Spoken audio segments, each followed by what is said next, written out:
Prezados irmãos e prezadas irmãs, estamos diante de mais um estudo da Escola Bíblica Dominical da Igreja Evangélica Congregacional do Largo do Tanque.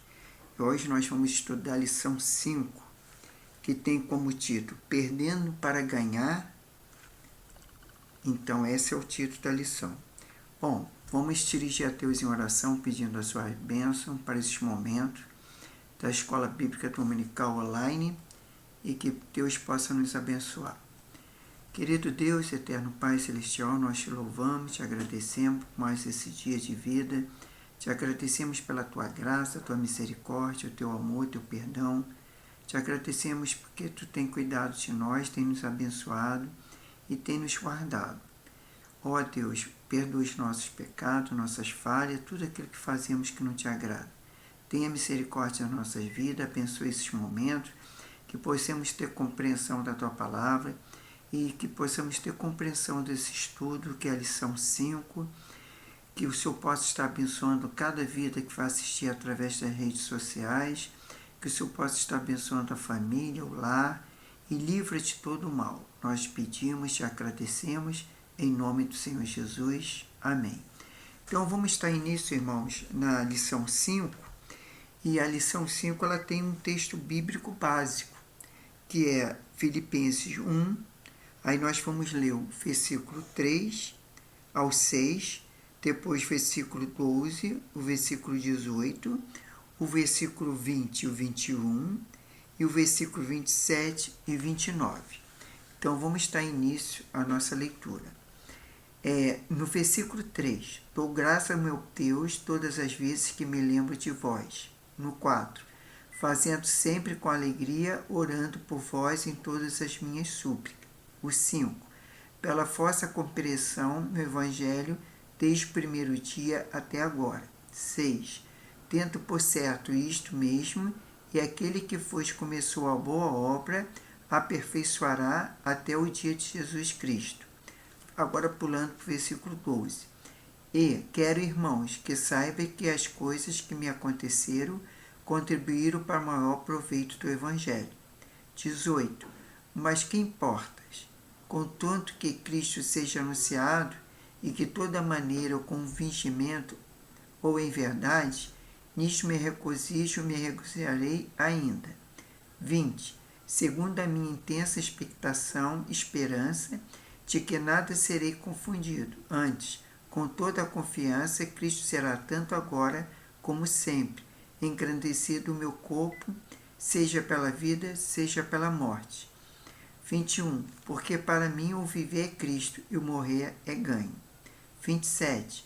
Somente deveis apartai-vos dignamente conforme o Evangelho de Cristo, para que serve vá e vos veja, que esteja ausente, ouça acerca de vós que estáis no mesmo espírito, combatendo justamente com o mesmo ânimo pela fé do Evangelho. 29 e último. Porque vós sois desconcedidos em relação a Cristo, não somente crer nele, como também padecer por ele. Agora nós temos o texto áureo que o autor coloca aqui na revista, que é lá em Filipenses 1, 21. Porque para mim o viver é Cristo e o morrer é lucro. A verdade é lucro e ganho. Aqui está como ganho na revista, mas em certas, por exemplo, na minha Bíblia, está como lucro. Deixa eu confirmar aqui. Pois para mim viver é Cristo e morrer é lucro. Isso. A minha Bíblia está lucro. Bom, nós temos subsídio para o estudo diário, que é de segunda a sábado. Nós não vamos ler agora para não tomar muito tempo. Agora, qual é o objetivo dessa lição? Ao término do estudo bíblico, o aluno deverá ser capaz de, primeiro, reconhecer que os propósitos do reino estão acima dos interesses humanos. Compreender que a fé em Cristo transforma perdas aparentes em ganhos eternos. E viver de modo digno do Evangelho, mantendo firmeza e alegria, mesmo em meio das adversidades. Então a gente passa agora para o comentário, que é a palavra introdutória. Neste breve epístola, é apenas 4 capítulos, Paulo expressa sua gratidão aos irmãos de Filipe pela generosidade demonstrada ao enviar Epafrodito para assisti-lo na prisão, conforme lá Filipenses 2, versículo 25 ao 28. Infelizmente, o mensageiro adoeceu enquanto cumpria essa missão, mas regressou à cidade levando consigo este precioso texto, conforme Filipenses 2, 27 ao 30. Diferentemente das cartas em que o apóstolo precisou lidar com divisões e conflitos, como as dirigidas à comunidade de Corinto, conforme 1 Coríntios 1, 10 ao 13, depois 1 Coríntios 3, 1 ao 4 e 2 Coríntios 2 ao 4. Esta se destaca pelo tom cordial, encorajador e particularmente afetivo. Vamos lá, número 1. A esperança que traz em gratidão, confiança, amor e fraterno. Os primeiros versículos da carta aos Filipenses revelam o tom pastoral de Paulo. Em poucas linhas, o apóstolo reconhece a generosidade e a maturidade espiritual daquele grupo. Ora, para que o amor entre eles cresça em sabedoria e discernimento. Sua relação com os irmãos de Filipe é caracterizada pela união e pela certeza que Deus aperfeiçoará nele a boa obra iniciada. O autor coloca aqui destacado que ele põe assim: nas cartas de Paulo há um padrão de saudação. Ele se identifica, menciona o que estão com ele no momento da escrita. Saúde do destinatário, extrema foto de paz. Normalmente usa o título de apóstolo de Jesus Cristo, mas aos romanos e aos filipenses prefere chamar de servo, sinal de humildade e íntima comunhão com os seguidores de Messias ressuscitado. Bom, partindo por 1.1. Gratidão contínua. Paulo poderia ter guardado uma lembrança de Filipe, cidade onde fora açoitado e preso. Mas a alegria que os irmãos daquela comunidade lhe proporcionavam esperava qualquer trauma. Superava qualquer trauma. O apóstolo expressava sua gratidão em constantes orações. O termo no grego TEC, súplica, indica pedidos específicos, revelando a ternura e o cuidado do que intercedia por todos. Uma pergunta, porém, se impõe. Por que aquelas pessoas marcaram tão profundamente sua memória? Ele mesmo responde, pela forma como participaram na programação do Evangelho, desde o primeiro dia até agora. Então a igreja de Filipenses era viva, atuante e participativa. 1.2. Confiança na hora da obra de Deus. Paulo via grande potencial na igreja de Filipe, diferentemente do que presenciava entre os Gálatas, uma comunidade que começara no espírito, mas terminara na carne. Com convicção, ele declara: aquele que em vós começou a boa obra, a aperfeiçoará até o dia de Jesus Cristo. Embora a missão o impedisse de desfrutar da convivência com os filipenses, o apóstolo trazia em seu coração sincera gratidão e saudade. Ele se recordava de solidariedade daqueles irmãos que permaneceram fiéis e em cooperação no reino do reino desde o princípio, do serviço do reino, melhor dizendo. 1.3. Amor fraterno e discernimento espiritual. Paulo ora para os que filipenses continuem crescendo na fé, Filipenses 1,6, e para que sua marca mais visível, o amor se aprofunde e se ilumine pelo conhecimento, conforme Filipenses 1,9. Para ele, esse dom não é apenas um sentimento, mas uma força que é unida à razão e à verdade. Refina o discernimento, emoções sem o lume da razão, porém deforma essa virtude, obscurecendo tanto a revelação, a percepção, quanto a compreensão do propósito divino, que é o conhecimento. Quanto ao amadurecido pela razão, o maior dentre todos os mandamentos é o amor. Capacita o crente a distinguir o que realmente tem valor diante de Deus. Escolhe o que é excelente e rejeita o que afasta do Evangelho.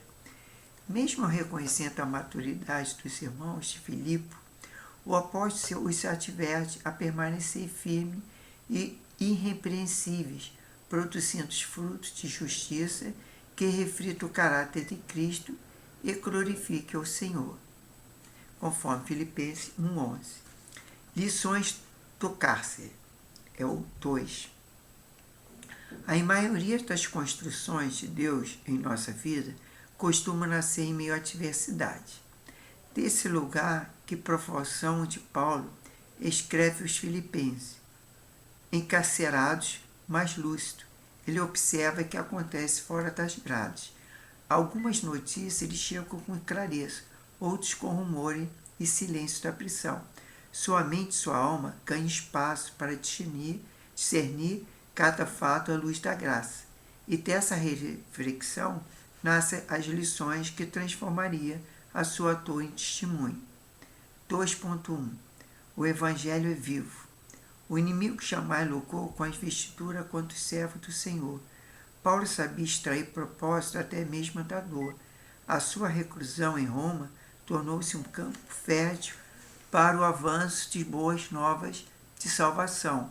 Aquilo que parecia derrota tornou-se instrumento divino, e correntes que o prendiam não limitaram a sua voz, ao contrário, fizeram a revelação da cruz alcançar lugar antes inacessíveis.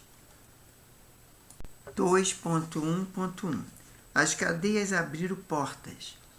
Mesmo recluso, o apóstolo continuava evangelizando. Sua situação tornou-se conhecida entre os soldados da guarda pretoriana, responsável por vigilá-lo em Roma.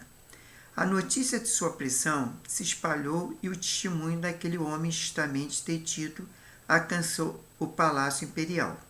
Como verdadeiro embaixador em cadeias, ele demonstrava que as correntes não podiam deter a voz de Cristo, pois, como escreveria mais tarde, a palavra de Deus não está presa, conforme 2 Timóteo 2,9. Agora, 2.1.2. Os irmãos foram encorajados. O confinamento de Paulo não desanimou os fiéis. Em contrário, despertou nele nova coragem. Muitos foram fortalecidos na fé e passaram a anunciar o Evangelho com mais ousadia. A consciência de que ele seguia firme, mesmo algemado, inspirou o que estava acomodado e se levantar para a obra. A história da igreja mostra que muitas vezes a perseguição serviu como chama de despertamento espiritual. 2.1.3 A mensagem se expandiu. Nem todos reagiram bem à prisão de Paulo. Alguns, movidos por inveja, rivalidade, tentaram ganhar projeção, explorando sua condição, pregando com intenções egoístas. Outros, porém, anunciavam a palavra com sinceridade e amor. O apóstolo, de todo modo, não deixou abater. Para ele, o mais importante era que Cristo fosse proclamado. De toda maneira, ou com fingimento ou em verdade. Sua alegria estava em ver o Evangelho avançando, ainda que por caminho imperfeito. 2.2 agora. Viver é Cristo, morrer é lucro. Enquanto guardava o desfecho do seu julgamento, Paulo não sabia se seria libertado ou executado. Mesmo assim, essa incerteza não o intimidava. Ele falava da morte com a mesma serenidade com que falava da vida, pois sabia que ambos pertenciam ao Senhor. Para o apóstolo, a prisão não era um fim, mas uma oportunidade para acreditar mais ainda na providência divina. Sua esperança não se apoiava naquilo que é palpável, nem nas circunstâncias, mas aquele em que encontrava o verdadeiro sentido de existir. Agora, 2.2.1 A certeza da continuidade da vida. Paulo contava com a oração dos irmãos e com o auxílio do Espírito de Jesus Cristo. Sua confiança não estava em si mesmo, mas no propósito divino que sustentava a sua presença no mundo. Mesmo cativo, ele via em cada circunstância uma oportunidade para exaltar o nome do Senhor. Quer dizer, Cristo será tanto agora como sempre engrandecido no meu corpo, seja pela vida, seja pela morte. Isso é a palavra do apóstolo Paulo. Para o apóstolo, viver significava servir, morrer, uma possibilidade que não amedrontava. O dilema entre permanecer ou partir não indicava crise, mas fé. Em todo o caminho, ele encontrava vitória, pois sabia que sua existência, em qualquer dimensão, pertencia inteiramente a Cristo. Aí tem aqui que o autor ele coloca em destaque o conflito de Paulo não era movido pelo medo, mas pela fé. Diante da vida e da morte, o apóstolo que viu a Cristo glorificado não hesita em qualquer caminho ou conduzirá à glória. Sua convicção é imbatível, sua entrega é total. Agora partindo para 2.2.2. O sentido da morte para o salvo. Para Paulo, deixar o corpo físico não representava o fim, mas a consumação da esperança. Viver tinha valor porque implicava serviço. Morrer significava estar em comunhão plena com Jesus, que ele devotara tudo. Esta convicção atravessa toda sua teologia. Desejamos, antes de deixar, esse corpo para habitar com o Senhor, conforme 2 Coríntios 5:8. Aí o apóstolo Paulo fala, porque se vivemos é para o Senhor, se vivemos e se morremos, para o Senhor morremos, conforme Romanos 14:8. Entre permanecer para servir e para partir, é para estar com o Salvador. O apóstolo não via perda, apenas plenitude. Sua fé conduzir à consagração total. Viver ou morrer, tudo era Cristo. Agora o 2.2.3. A permanência por amor dos irmãos. Ainda que desejasse estar com Cristo, Paulo reconhece e continuar vivo serviria melhor a causa do reino e o fortalecimento da fé dos filipenses. Sua atenção não é movida por autopreservação, mas por zelo pastoral. Ele entende que sua permanência traria frutos espirituais. Julgo mais necessário, por amor de vós fica na carne. São palavras também do apóstolo Paulo. Assim transforma a renúncia em ato de entrega e viver tornar sua missão e a própria prisão um altar de serviço. Agora, número 3. Chamada vida digna do Evangelho. Depois de refletir sobre sua própria vida em missão, o apóstolo volta os olhos para a comunidade de Filipe. Mesmo encarcerado, ele não busca consolo, mas exorta os irmãos a permanecerem firmes na fé, vivendo de modo digno do Evangelho. 3.1. Andem dignamente. Ciente que os irmãos de Filipe o mantinham fiéis desde o início, Paulo exorta a continuar no mesmo caminho, conforme Filipenses 1:27. Portar-se dignamente conforme o Evangelho, palavras do apóstolo Paulo, tem o sentido de viver com coerência, mantendo o compromisso com a verdade apostólica. As boas novas da salvação não são um convite ou confronto, mas uma convocação à fidelidade, mesmo em tempo adverso. Tenham coragem e persevere na fé. Diante das pressões externas e dos falsos mestres, os filipenses são chamados à firmeza. A fé autêntica não se espanta diante de luta, porque reconhece que crê em Jesus também inclui padecer por ele. O sofrimento, longe de ser castigo, torna-se privilégio, sinal de comunhão com o próprio Cristo. Assim o apóstolo exorta a permanecerem unidos e destemidos, conscientes que a vitória pertence àquele que luta sob a bandeira da graça. Então nós chegamos até aqui para a conclusão. Depois que alguém é alcançado pela salvação em Cristo, sua vida passa a ser guiada pelo Espírito Santo. Isso não significa ausência de lutas. Há guerras espirituais, conflitos com o mundo e com o pecado. Muitas vezes perseguição, até a morte. A Bíblia jamais escondeu essa realidade. Crer em Jesus também está disposto a padecer por ele, conforme Filipenses 1:29. Paulo encerra o primeiro capítulo mostrando sua própria história. Confirma essa verdade. Como vocês sabem, a luta de vocês viram que tive no passado a mesma que ainda continua. A fé genuína, portanto, não foge da dor, transforma em testemunho. Então é verdade, porque nós quando aceitamos Jesus como Senhor e Salvador, nós não estamos livres de acontecer perseguições ou ter tribulações na vida.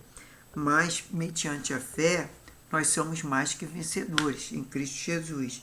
Por isso que a palavra de Deus diz que a vida do crente não é fácil. É de luta, é de perseguição, temos problema.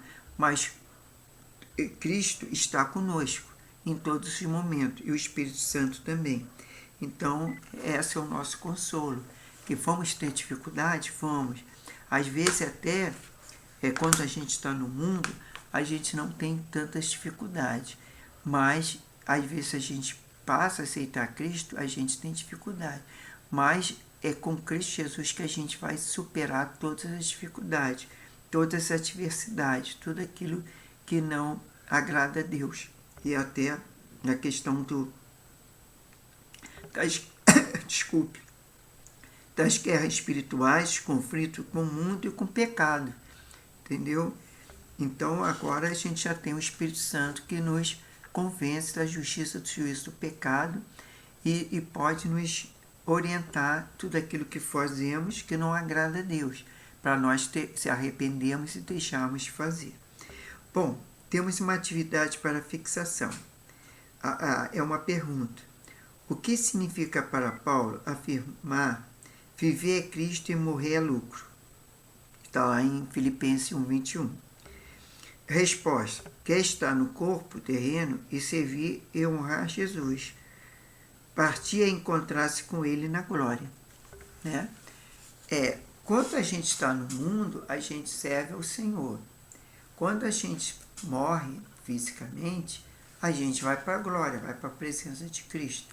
Então, o Paulo, ele foi uma pessoa que fez a obra do Senhor, né? Ele mesmo diz, combati o bom combate, guardei a fé, e quer dizer, ele combateu, ele lutou, e ele passou frio, passou fome, passou todas as adversidades que um ser humano pode passar. Ele foi preso, foi acorrentado, recebeu açoite, quer dizer, ele sofreu, mas nem por isso ele deixou de fazer a obra, deixou de pregar o Evangelho e deixou de amar a Cristo, entendeu? Então, para ele, estar com Cristo seria lucro. E também, estar aqui, ele poderia fazer a obra, quer dizer, podia ganhar filhos na fé. Então, é muito importante a questão do apóstolo Paulo nessas palavras, né? Que ele diz, viver é Cristo e morrer é lucro. Né? Então, semana que vem, nós já estaremos na lição 6. Essa lição 6, ela fala de um apelo à obediência, que nós vamos estudar lá em Filipenses 2, né? E nós vamos orar agradecendo a Deus por essa oportunidade. Querido Deus, eterno Pai, muito obrigado por mais essa aula. Obrigado pelas vidas que vão assistir através das redes sociais. Que o Senhor possa estar ricamente abençoando nossas vidas, nossos lares, os nossos familiares, parentes. Que todos sejam alcançados para a Tua glória, Senhor. Que o Seu Espírito Santo possa convencer a cada um da justiça, do juízo, do pecado. Confessei que Jesus Cristo é o caminho, a verdade, a vida, e Ele é o nosso Senhor e Salvador. Faça isso para a tua glória, abençoe nosso domingo, abençoe nossa semana, abençoe nossa igreja, todo o seu povo espalhado pela face da terra, e que sejamos abençoados até estarmos novamente aqui nessa escola bíblica dominical online, e que todos sejam abençoados. Isso é que eu peço e já te agradeço, em nome do Senhor Jesus. Amém. Então fiquem na paz, que Deus abençoe e até a próxima.